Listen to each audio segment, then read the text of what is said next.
Grabe, nag-jet ski kami, naglulundag, tapos nag-underwater pa kami, tapos nag-food trip kami dito. Ang sarap, grabe, dito lang yan sa Agos River in Panta, Quezon, mga par.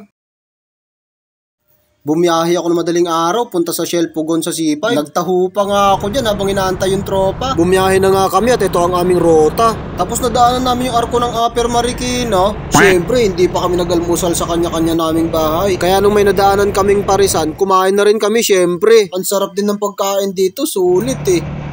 Tapos heto na yung bengkingan ng mga kamote ng Marilaki oh. Devil's Corner kung tawagin nila par. Medyo foggy nga pala nung dumaan kami dito sa Devil's Corner hanggang Manukan. Tapos may sumabay pa sa amin na big bike. Kala mo naman may ibubuga kami. Syempre wala.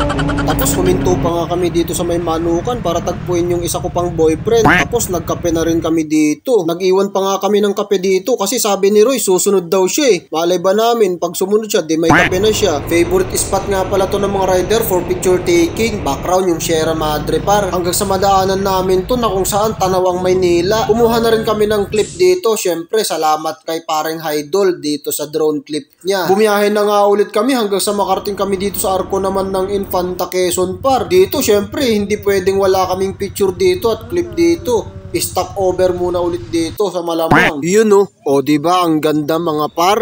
Ito nga palang kagandahan dito dahil nasa tuktok ka ng Sierra Madre habang nagbubrum-brum ka kasama ang barkada mga par. Ang ganda pa ng kalsada. Tapos huminto kami dito para kumuha ng ibang clips. Tapos bumili na rin kami ng pako. Eto't kumuha kami ng air drone na rin par. Ang ganda, swabe. Pagdating nga pala namin dito par, may tindahan dyan. Bumili na rin kami ng kailangan dyan. At ito yung daan papunta ng ilog. Medyo rough road nga lang dyan pero kayang-kaya naman ng mga motor. Nung nakapag-parking na nga kami, kumuha kagad kami ng kubo, 500. Tapos kumuha na rin kami ng floating kubo, 1,500 mga par. Kaya kung mahilig kayo sa nature trip tulad namin, pwede kayong pumunta dito par. Nagpasaing na nga lang kami ng kanin tapos nagpaluto kami ng 1.5 kilo ng baboy para sa aming pananghalian. Kami na ang nag-ihaw ng 2 pirasong balyena. At ito na nga yung pako na binili namin. Gusto naming mananghalian dun sa may gitna ng ilog kaya pumunta kami doon. Ito ang makikita mo sa aerial shot par. Eto na nga't minekos-mekos na nila yung pagkain namin. Pagkatapos yan, kumain na kami. O ayan, di ba ang sarap ng kain namin dito sa gitna ng ilog, mga par. Siguro hindi naman halata na ganado kaming kumain, di ba? Habang kumakain nga kami, iniisip ko na baka maraming pogi dito. Pero napagtanto ko, kami lang mga pogi dito. Tapos na nga kaming kumain at lumundag na ako. Kala ko malalim, yun pala, hindi pa pala. Hanggang sa napansin namin na malakas palang agos ng tubig sa ilalim, lalo na sa gitna. Kaya pala tinawag na Agos River. Hanggang sa napagkatuan namin na lumusot sa ilalim ng balsa at sa awa ng Diyos, eto nga, ayun pala, ako lang pala ang sumisid pa ilalim. Medyo malapad din pala yung balsa, kala ko kakapusin na ako ng hininga. Buti na lang nakaahon pa ako.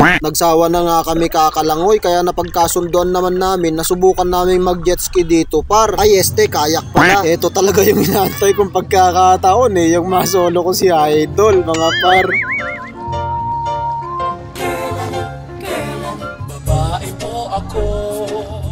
Medyo mahirap nga pala sa umpisa bago mo mapaandar yung kayak. Pero pag natimingan mo na yung rhythm ng pagsagwan ay madali lang pala. Napagod na nga kami sa mga pinagagawa namin hanggang sa umahon na nga kami at nagkape na lang. Hanggang sa napagdesisyonan na nga namin na uuwi na kami. At hetong at inabot pa kami ng ulan pa uwi. Pero kahit pa ganun ay talagang nag-enjoy naman kami. Kaya kung nanonood ka pa rin hanggang ngayon ay huwag sanang kalimutang i-follow at i-like na rin ang aking page. Idamay nyo na rin yung aking YouTube channel mga par. Maraming salamat hanggang sa susunod nating kabanata.